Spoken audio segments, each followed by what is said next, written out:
So I went from not thinking I needed customer service to building out a whole wing of 10 customer service people and a customer service manager. And I said, you know what? I want to know everything that's happening, and I want to know every customer that's unhappy at any given time. Most complaints, if you deal with them and you address them, you could resolve it and move past it. It's when you don't deal with it that the people get really pissed off, and then it becomes a bigger issue. What a lot of people do, if the customer's not calling and calling and calling, you're like, all right, they're not calling, everything must be fine.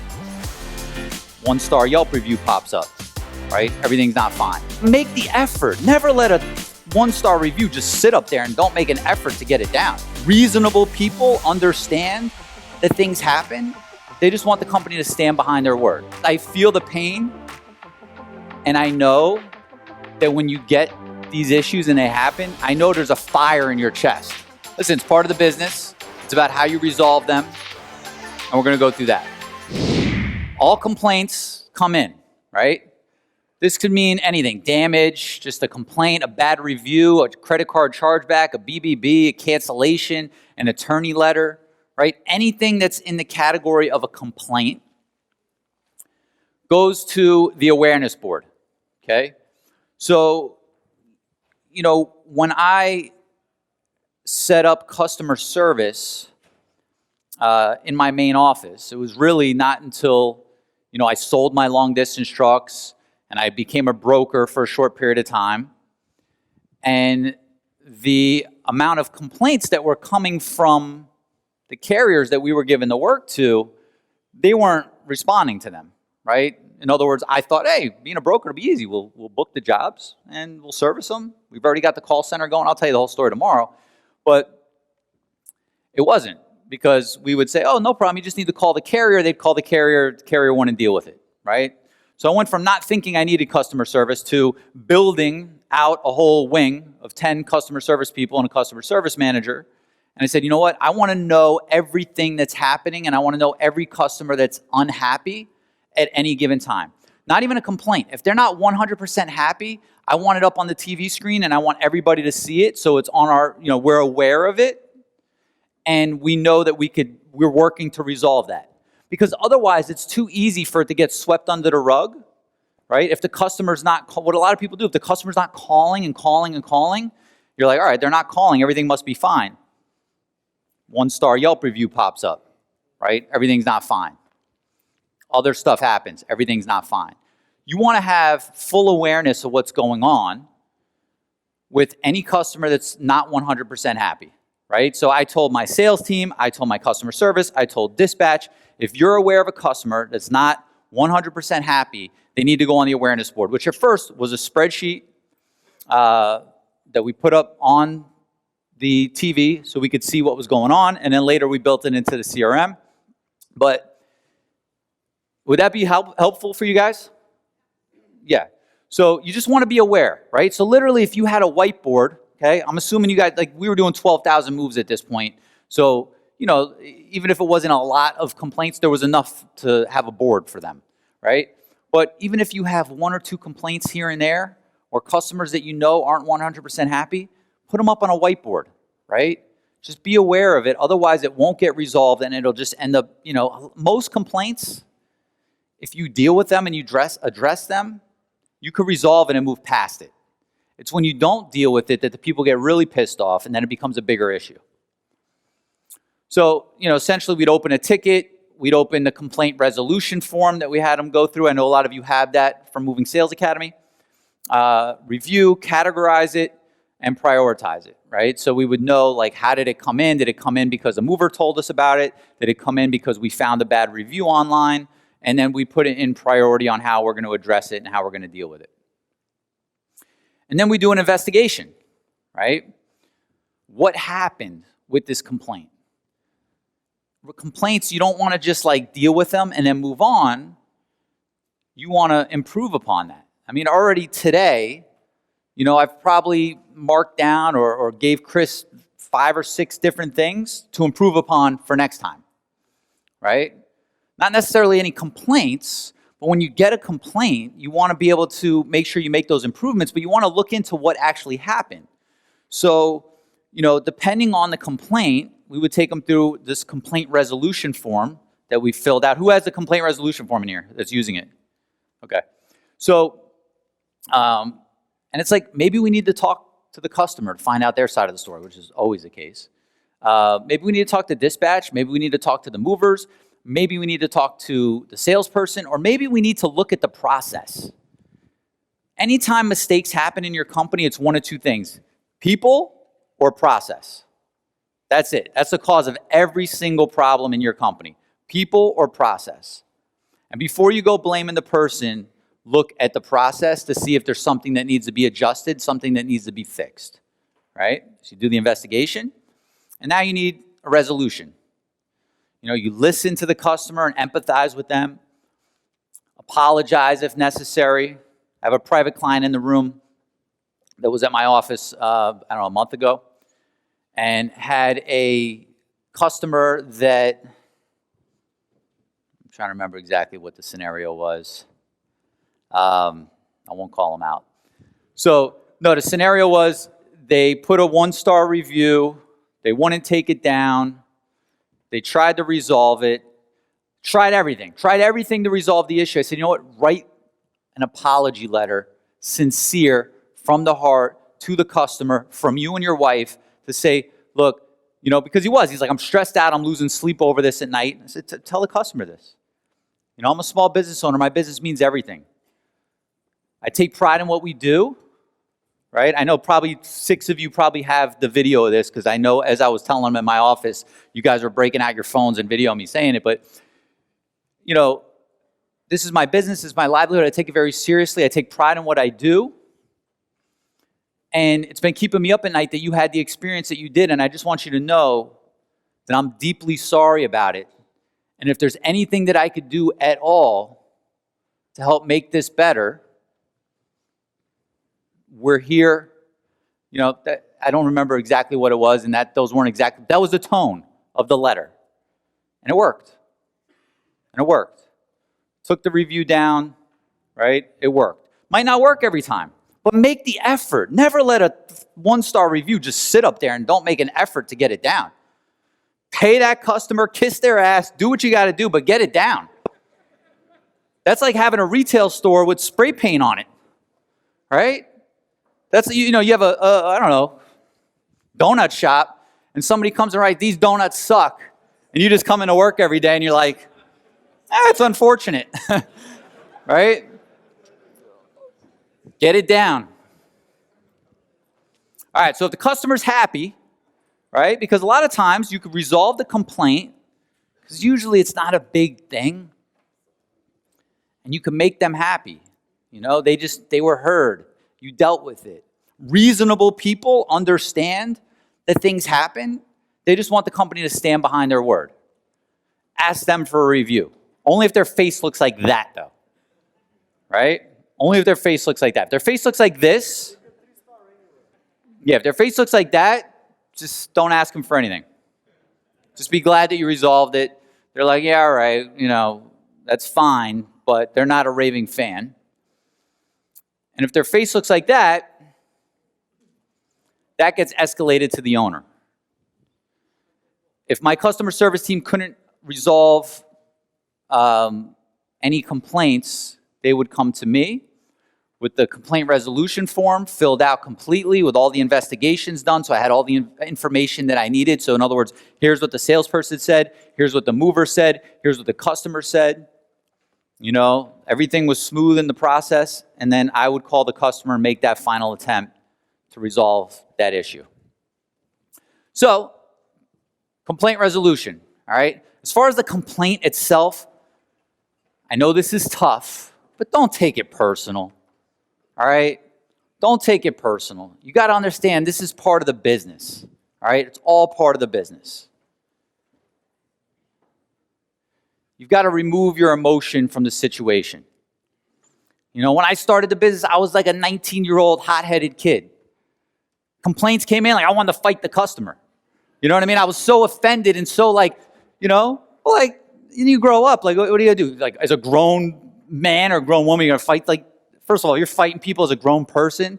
Like, it's ridiculous, right? That's like high school stuff. When I was 19, I was all hot-headed about it. I never fought a customer, by the way. I'm just, But what I'm getting at is I feel the pain, and I know that when you get these issues and they happen, I know there's a fire in your chest. But you got to let it go. It's not personal. It's part of business. And the bigger you get, there'll be more things that happen. And the quicker you could just let it go, remove the emotion, and deal with it, the better it'll be, right? It's all part of business. Focus on the customer's needs. Too often we start defending, but if, they have a legitimate reason, right? They have a reason for the complaint. Listen to them and focus on their needs as opposed to trying to defend yourself in the situation. Seek to understand, okay? What we're going through right now is basically anyone that you have dealing with customers on the phone that might have an issue or might have a problem, whether they're dispatch, operations, customer service. These are the steps that they need to follow, okay? First, don't take it personal. Then seek to understand. Moving is stressful, right? You've had a customer call you screaming, stressed out. Once you listen to them for a minute, and you don't defend or block the complaint, you're able to find the real reason for their frustration. When someone has a complaint, a lot of times it's something really small, but they're so emotionally invested in it, it just set them off because they're moving and they've got all this stress going on. And they know that their real complaint is so small that they just start stacking shit to make it sound like they are justified for calling you. You know what I'm saying? And it's like you start to really seek what was going on, all to find out that they're really just pissed because they missed the DirecTV guy and now they got to wait another day to get TV and they're going to miss their show. You know what I'm saying? If you realize where they're coming from and know, look, they're stressed. Instead of saying, I'm not somebody's punching bag. I'm not going to let them just talk to me like that. Okay, let them get the air pressure out, right? Listen. When you have a customer service team with the customer complaint resolution form, this is what they're doing. So by the time, if I had to get the call, they've already let the air out of them, right? They've let them talk. But when you don't, and you block it, you're like, no. And you start defending yourself, you don't let that process happen. That process needs to happen. And once it does, then you can figure out what their real frustration is and focus on that. What I used to do is just look at it as a third-party mediator. I used to say, it's my company.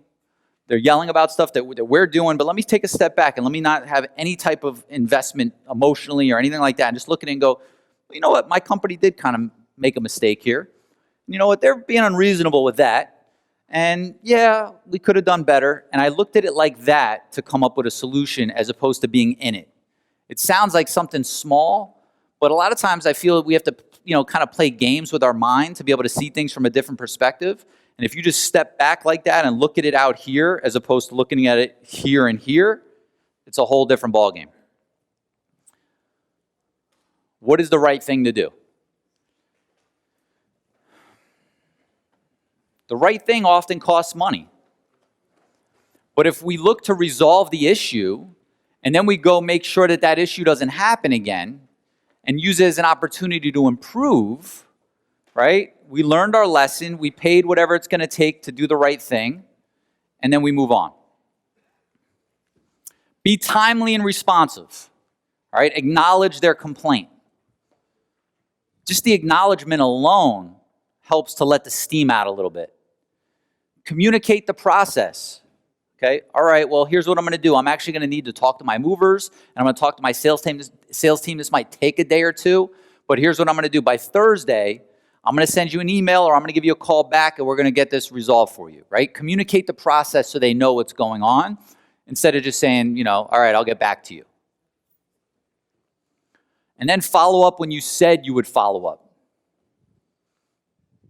If you say, I'm going to call you back Thursday, and by Thursday, you haven't had a chance to interview your salesperson or your mover, and you don't have an answer for them, or you're in customer service in here, right? and the owner of your company is like, I don't want to be bothered with it, and you haven't been able to get, in touch with them, and they're on vacation or whatever, still call that customer back and let them know, hey, I just want you to know I'm still working on it. And resolve the complaint. You've got to resolve it, right? Don't let it linger. Don't let it sit out there. Don't think that it's just going to go away. This was the reason for the awareness board, because they don't just go away, right? They don't go away. What's it going to take to make them happy? I mean, that's kind of like the final question, right? After you've looked at the whole thing, like, what's it going to take to make them happy? Give them money or buy a new, whatever it is. My customer service team had authorization up to $1,000 per customer to get money back. Sounds like a lot of money, but how much is it hurting you when you get that one-star review online? And I know that I would pay, without blinking an eye, all day long, $1,000 to get it down, at least. So, you got your 60 cents per pound, or whatever you've got. Most people, that's what it is. But what's it going to take to make them happy? And then you got to say, well, I got to just stop this from happening, right? I've got to improve some processes so it doesn't continue to happen, or I'm just going to be out of business. But it's one of two ways. If the service isn't going good and you have unhappy customers, you're either going to tell them, yeah, sorry, 60 cents per pound, screw you, and you're going to go out of business that way, or you're going to keep paying them because you're like, let me do the right thing and not go fix the core issue of the problem, and you'll be out of business that way. So the answer is to resolve the core fundamental issue of why the problem's happening, and never throw money at the customer. And what I mean by that is this. My team had that authorization to pay money, but only if it was going to make the customer smile, right? Otherwise, if they're still like, screw you, you're the worst, I'm putting reviews, I'm telling everybody I know, you know what? Keep the money, give them what we're liable for, and we'll use that for somebody else who we can make happy. That's my personal belief. Doesn't mean you have to follow that, right? But I'm not going to, a lot of people just say, you know what, here's $200. Are you happy? And almost slap them in the face with $200. Save the $200. You're not doing anybody any good. It's not about the money. Small gestures go a long way. I told you about that apology letter. Sincere apology letters work.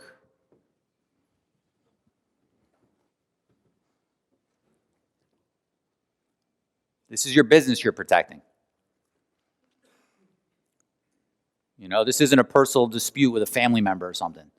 You're like, I'm not going to say I'm sorry. They got to say they're sorry, right? You got a business that's your livelihood, and any type of bad review or bad word of mouth out there is just hurting your livelihood, hurting your family's future. Do what you got to do to resolve the complaint.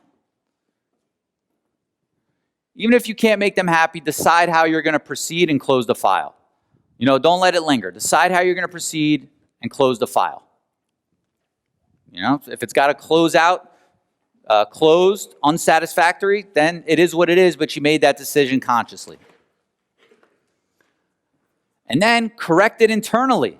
Never leave the scene of a complaint without asking how you can make corrections internally so that it doesn't happen again. Okay? Complaints are valuable if they're used for corrections. Listen to them. Don't defend them. Don't block them. Listen to them. There's truth in all of it. There's truth in all of it.